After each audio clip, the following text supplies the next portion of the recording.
I'm gonna try to keep my composure with this video. I don't get angry, but this is going to be one that's going to get some people really pissed with the subject matter and the revealed information that we're about to go over. But if you're not understanding just the hype levels of Cyberpunk 2077, this is a game that I've been talking about for the last couple of years. I truly believe that CD Projekt Red was trying to take this industry by storm, that they were going to be leading by example. I mean, they went after so many companies. Electronic Arts said that they were on gamers' side.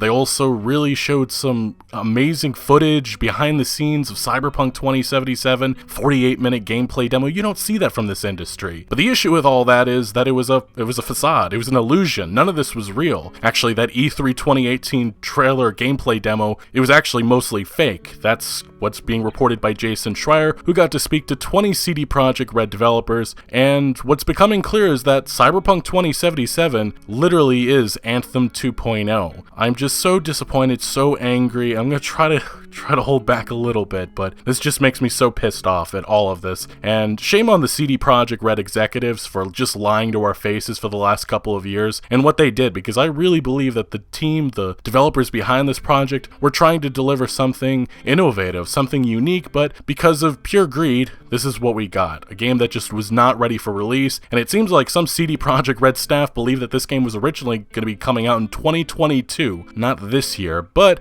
CD Projekt Red's executives wanted to rush this game out the door. They announced a release date way too early, and they fed lots and lots of lies. So we're going to the following report from Bloomberg, Jason Schreier, who has the inside scoop on the game. Inside Cyberpunk 2077's disastrous rollout, developers say they knew the game wasn't ready to be released publicly. As Schreier reveals, he spoke to 20 current and former CD Projekt staff. Of course, they wanted to be anonymous, but they depict a development process marred by unchecked ambition, poor planning, and technical shortcomings. That reminds me of so many AAA live service disasters that we've been talking endlessly about for the last couple of years. Employees discussing the game's creation for the first time described a company that focused on marketing at the expense of development and an unrealistic timeline that pressured some into working extensive overtime long before the final push. CD Projekt declined to comment on the process or provide interviews for this story. Of course not. They don't want to talk about this disaster and all of the lies that they fed us and the marketing that was really false. Anyway, let's get into the meaty parts of this piece. Cyberpunk 2077 was an ambitious project by any standard. Making Cyberpunk would require CD Projekt to invest in new technology, new staff, and new techniques they had not explored before. And of course, a lot of that is present in this game. There is ambition with this project. It's just that it needed lots of more time, and there's just core features that make absolutely no sense. Like, there's no AI at all to certain aspects of this experience, just typical things that you'd seen in an open world game, and it just comes off as this game was rushed to release and it was not ready. And it is strange that CD Projekt won't address that. They keep trying to center in on the focus that the game is buggy. Of course, that is a significant issue, but a lot of people are pissed that CD Projekt Red is not talking about the fundamental issues with Cyberpunk 2077. There's a reason why a lot of people think that this game needs a No Man's Sky treatment, because there's just core elements that have to be fixed. It's unacceptable for a AAA project like this. And honestly, for a game that was supposed to be the next generation of open world gaming, it's baffling. But anyway, as we continue, another indication of how CD Projekt stretched things too far was that it tried to develop the engine technology behind Cyberpunk 2077, most of which was brand new, simultaneously with the game. Again, they just did not give their developers, their team, enough time, which slowed down production. One member of the team compared the process to trying to drive a train while the tracks are being laid in front of you at the same time. It might have gone more smoothly if the track layers had a few months head start. Adrian Jabubiak, a former audio programmer for CD Projekt, said one of his colleagues asked during a meeting how the company thought it would be able to pull off a technically more challenging project in the same time frame as The Witcher. Someone answered, "We'll figure it out along the way," he said. This can be compared to BioWare with we have BioWare Magic. Do you not see the games that we made in the past? That's what the lead developers were telling the team at the time, before Mass Effect Andromeda and Anthem came out and were just awful. And even Dragon Age Inquisition, which had its own problems, but BioWare Magic, this is pretty much the same thing that we're seeing with Cyberpunk 2077, in which they're just saying, look at all the amazing things we did in the past. Just believe in that, guys. Oh, these people, I just how about making an actual plan? That would be something I think a lot of people would actually get behind. But this industry does not learn. They just never learn. We keep repeating a cycle over and over again. It's fucking annoying at this point how many times we have to talk about these stories, and it's like, yeah, it is getting repetitive because these companies keep on doing the same fucking mistakes. Jesus Christ. As we continued into this piece, for years CD Projekt had thrived on that mentality, but this time the company wasn't able to pull it off. I knew it wasn't going to go well, the CDPR dev says, I just didn't know how disastrous it would be. They all knew it, like these developers, they can't talk obviously because of NDAs and such, but it sounds like with Anthem and a lot of these other games, they knew that this game wasn't ready and it was going to have problems and the public would be very pissed, but the executives steamrolled forward anyway because money, money, money. Although Cyberpunk was announced in 2012, the company was then still mainly focused on its last title, and full development did not start until late 2016, employees said. That's actually pretty interesting, because I originally had expected, based on some of the interviews that Marcin Nowinski, the company's co-founder, had given at the time, I was under the impression that Cyberpunk 2077 had gone into full production sometime in 2015, but this is the big key detail. In late 2016, that is when CD Projekt essentially hit the reset button, according to people familiar with the project, so the game was rebooted. And that's not too surprising. If you watched my in-depth 90-minute video going over the development of Cyberpunk 2077, we saw that around 2016 the game's director switched, in which Adam Badowski took over. And there was rumors actually at that time that Cyberpunk 2077 had been rebooted, and it looks like those rumors were in fact true. And here's the key detail. It sounds like this is when the game just turned upside down. Studio head Adam Badowski took over as director, demanding overhauls to Cyberpunk's gameplay and story. For the next year, everything was changing, including fundamental elements like the gameplay perspective. Yes, apparently it wasn't always a first-person perspective game. Top staff who had worked on The Witcher 3 had strong opinions on how Cyberpunk should be made, which clashed with Badowski and led to the eventual departure of several top developers. And yes, does that remind you of a couple of games? Because it certainly does for myself. You know, BioWare with Mass Effect Andromeda and Anthem. But here, with Cyberpunk 2077, that really should have been a sign that things were not well. Because some of the design directors, the creative director, one of the big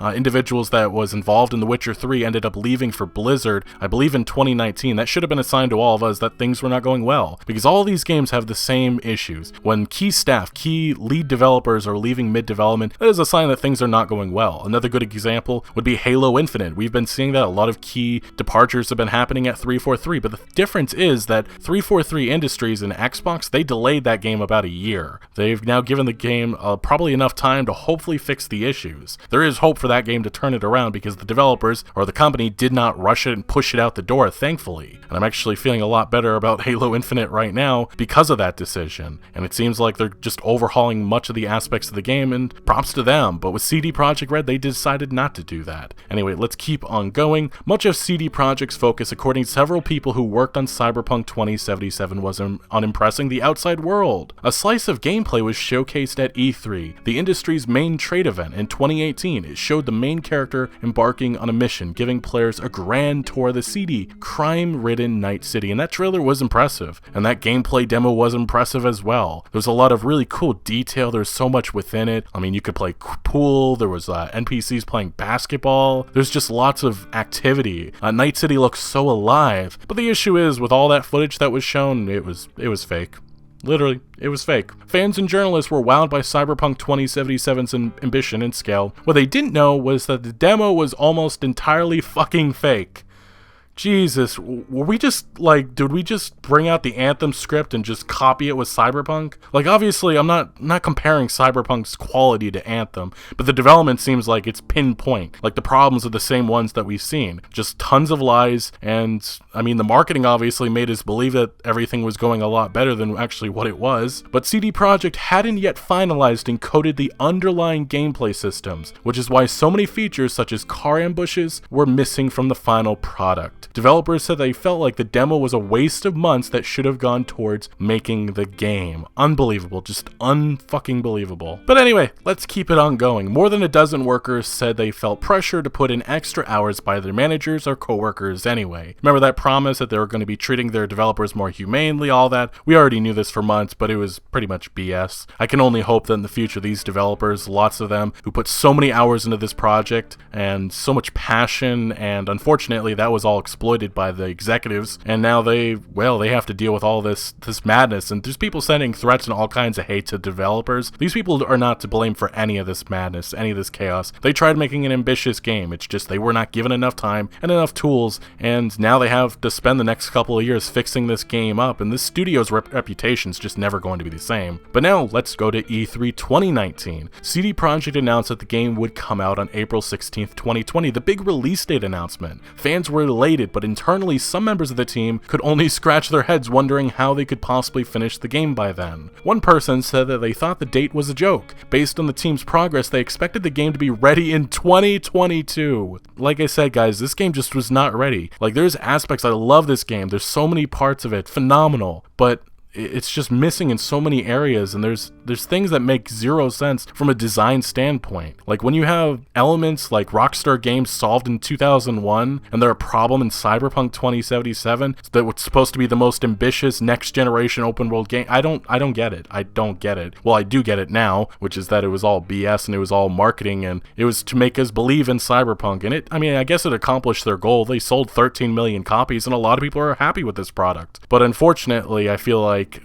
if they had given this game more time, I don't think that their reputation would have been damaged, but I guess that didn't matter at the end of the day. They needed this game out because they want to concentrate on the DLC and then get to their live service multiplayer game that they planned for this. Because remember, that's still coming down the road, and there's rumors that it's just going to be Cyberpunk Online, like Grand Theft Auto Online. But let's keep it on going. Canceling features and scaling down the size of Cyberpunk's Metropolis helped. Yes, so if you're curious about all the cut content and stuff, that happened because the developers were racing to a finish line that should have been pushed out much farther. We should have never had that 2020 date to begin with, but here we are, living in the reality that Cyberpunk 2077 released, and it's had one of the most disastrous releases ever. Obviously, the game's quality is still phenomenal. There's just a lot of bugs and a lot of issues, but it could have been a lot better. It could have been a lot more. But CD Projekt Red's executives wanted this game out now. Now, while The Witcher 3 was created by roughly 240 in-house staff, according to the company, Cyberpunk's credits show that the game had well over 500 internal developers.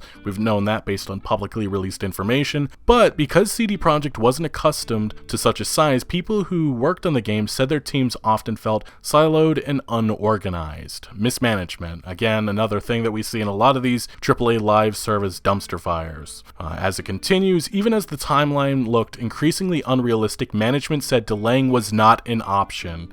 Unbelievable. Their goal was to release Cyberpunk 2077 before new consoles from Microsoft and Sony, expected in the fall of 2020, were even announced. That way the company could launch the game on existing PS4, Xbox One, and PC, then double dip by releasing versions down the road for the next generation consoles. We leave greed to others. Remember that, guys? Remember it? Remember it? Yeah, that was interesting. Surely they meant that. Of course. People who bought the old console versions would receive free upgrades when the new ones were available. Some engineers realized that Cyberpunk was too complex of a game to run well on the 7-year-old consoles. With its city full of bustling crowds and hulking buildings, they said management dismissed their concerns, however citing their success in pulling off The Witcher 3.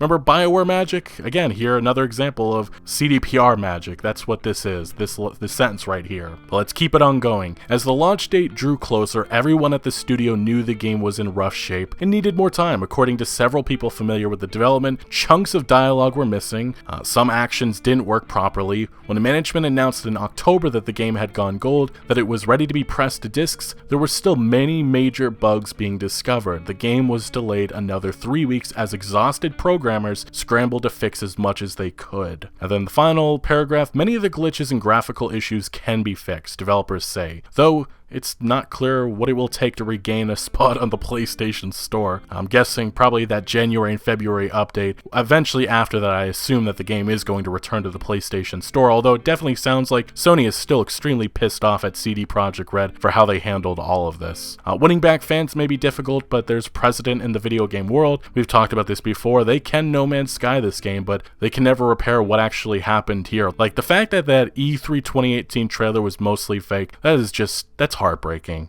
It really is. Like, I truly believe that CD Projekt Red was better than the rest of this industry, but they weren't. They're like the EAs, Activisions, their executives, we leave greed to others. That was all great marketing, but that's all it was, marketing, which is just so sad. Like, there's companies out there that truly treat gamers with respect, but this is everything but that. This is extremely shady, just downright unacceptable. But there is more to this, because Jason Schreier actually added some other pieces that he cut from this piece on Twitter, and this is some more infuriating information. Veteran devs from other companies were shocked at CDPR's free-for-all production. One example, if someone needed a shader, they'd make it, with no pipeline in place to determine whether someone had already made one with the same function. Mismanagement. One CD Projekt Red developer told their manager that they didn't want to work overtime, as their CEO had said would be okay. Remember, they told Jason Schreier that in 2019, that big interview in which they reached out to Jason. They reached out to him. Fine, their manager said, but one of the other coworkers would have to work extra hours to make up for them. Several other developers shared similar stories. Again, mismanagement. And then it continues, it goes on about some other stuff. I guess one of the big issues that they ran into was the non-Polish staffers working with Polish staffers. It just sounds like it was a mess within there, and the company it didn't work well. It sounds like it was a mess. And this company just expanded too fast, and they were not ready for their growth and popularity that they got from The Witcher 3, which is just so unfortunate. But this all falls on management to get this right, and they didn't.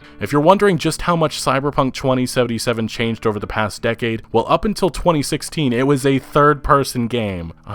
That's going to make a lot of people disappointed, because I definitely feel like a lot of this game should have been in third person. Most of the combat sequences, I feel like it would have been better if there was that third person option. Features that were originally envisioned while running flying cars, car ambushes, were cut along the way, which isn't typical in game development. This happens, which is why before release, I wasn't upset by a lot of this cut content, but at release I can tell that there's just large sections of this game that feel like they're not here. Like that whole intro, that life path in which there's like a montage of clips, that feels like it was supposed to be another 6 hours of content, but they had to rush it out, so they just made that little montage, which felt misplaced, and there felt like there wasn't enough connection with some of those early characters that we meet in the game, like Jackie Wells, and even T-Bug, and Dexter Deshawn. And then finally Jason reveals, and if you're wondering why the police system in Cyberpunk 2077 is so janky, in which they just appear right in front of you, well, it was all done at the last minute. Yeah. Great. As is evident by the final product, it was unclear to some of the team why they were trying to make both an RPG and a Grand Theft Auto with a fraction of Rockstar's staff. Ultimately, there is one big lesson that I will take away from Cyberpunk 2077. It's just not to pre-order games at all. Wait for the reviews, wait until you have some good insight that the game is the game that it should be. I don't know how many false presentations we've had over the years. The big ones that I remember, at least at this moment, at like 3 a.m. in the morning, it's Watch Dogs, Anthem, and now Cyberpunk 2077. I guess if there is one single thing that bothers me the most about this Bloomberg piece, it's the fact that CDPR knowingly misled us with that E3 2018 gameplay demo. Now, I know some people are probably going to argue in the comments and say that, well, look, the game looks a lot better, and it does. Graphically, it looks beautiful. I think that they did a great job bringing Night City to life, and I still stand by that. I believe CDPR's environmental artists did a phenomenal job with this world, but the fundamental features and how that sequence, everything went down in that 48-minute gameplay demo, the community has been dissecting that for a while, and people have come away with the impression like, I want to play that game, I don't want to play this one, I want to play that one. And unfortunately, now we know that that game just never really existed. There's just small little features, details, like when you go behind an enemy, stealth them, and dispose of their bodies, shoot them under the water. That didn't exist, I guess. It's just so heartbreaking, so disappointing what Cyberpunk 2077 could have been if management was more truthful with us, the public, and the developers. If you'd actually gave them a manageable timeline, this could have been one of the greatest games of all time. But it sounds like this game needed much more than just a couple of months. It needed another year or so of development. But the team unfortunately did not get that because CDPR's executives wanted this out before the next generation of consoles. With where we stand right now, Marcin Nowinski, the company's co-founder, just a couple of days ago released an apology of sorts, in which he took ownership for this disastrous launch. They explained why reviewers hadn't got console reviews ahead of time. They also went over why the game was so buggy and why the game ran differently on console versus PC. He also did make some other claims, such as the fact that they did external testing and they didn't find the issues that players found day one on console, and that's hard to believe, and does not appear to be the case based on this Bloomberg reporting. Either way, there are many within the Cyberpunk community that felt this apology fell short. And now I want answers to the allegations made in this report from Bloomberg. I want to know why they felt faking the E3 2018 gameplay demo was acceptable, especially when other AAA game companies were getting shit for doing the same thing a year prior. I want to know why they thought it was okay to treat developers how they did, especially after they made promises to be better. I want to know why this game needed to come out so early. It sure sounds like development was only about 4 years long and needed another couple to deliver on the promises they had made to gamers. I have a lot of questions, and it'll be interesting to see if CDPR decides to respond to this report at all. They had to have known it was coming, but long term, there has to be serious change within CDPR and how they go about game development. Some of these executives need to go after this debacle. Also, I'm nearly certain that I will get comments from people not liking the comparison I'm making between Cyberpunk 2077 and Anthem, but based on this email from a CDPR developer that was revealed by Jason Schreier on Twitter, the devs are even comparing this game's development to BioWare's, and I mean, it's very obvious now to see the parallels between the two projects. Of course, Cyberpunk is a far better game. There is no argument about that. But just because the endpoint is different doesn't mean the comparison is wrong. Both these companies must change, and that begins with strong leadership that they both desperately need. For Cyberpunk 2077, there is a roadmap and a path forward. I've said it so many times, but I'll say it again. There is a phenomenal game here. It just needed more time. Hopefully CDPR sticks with Cyberpunk 2077 and goes beyond just fixing the game on up. But I do question how much they will improve it. Anyway, this has just been a gigantic mess. What a way to start off 2021. A story like this is one that I never expected to be talking about with CD Projekt Red. They were supposed to lead by example, but they didn't. Anyway, what do you make of Jason Schreier's report on Cyberpunk 2077's development? Let me know your thoughts down in the comment section below, but thank you for watching. Make sure to leave a like if you did enjoy this video or if you found any informative value, and make sure to follow my other social media accounts for updates on new videos. Links are always down the description below. I'm most active on Twitter, giving opinions on news that I do not always get into video form, so do make sure to follow me over there. Also check out my Discord for all sorts of discussion on games, and again, thank you for joining. Consider subscribing for more videos like this, and I'll see you later.